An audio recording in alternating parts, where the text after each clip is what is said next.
If you watched my previous video about how to change the color of an object in Affinity, you might have noticed that the shadows of the apples have a reddish tone. And after changing one of the apples to green, its shadow still has that red tone. So in this video, I'm going to show you how to change the shadow color. Let me demonstrate. First, I'll go to the color panel, make sure it switches to foreground color. Then I'll click and drag the color picker tool and sample the color of the green apple. We just need to get a similar green, and we can still adjust it here to make it darker or lighter. Let's get back to the layers panel. I'll grab the color replacement brush tool, go to the context toolbar, set the opacity to 30%, and change the tolerance to 100%. Now since I'm going to paint directly on the layer, I'll press Ctrl J to duplicate it first as a backup, just in case something goes wrong. I'll hide one of the layers for now. I'll make sure the active layer is selected, right-click and rasterize it, and start painting over the shadow area.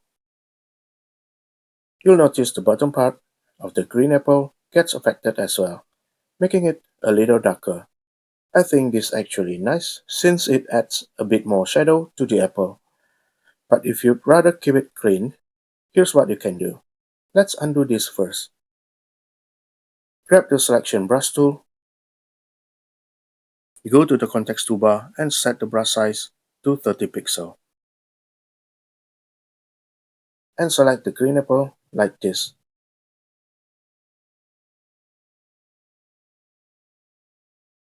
I'll also select this part of the red apple so it doesn't get painted when we work on the shadow. Then I'll press Ctrl-Shift-I to invert the selection. Make sure the apple's layer is selected. Grab the color replacement tool and start painting over the shadow. If the color is not right, either too light or simply not the correct one, press Ctrl G to undo, go to the color panel, and make sure the foreground color is set to the green color we picked earlier. Paint over the shadow again,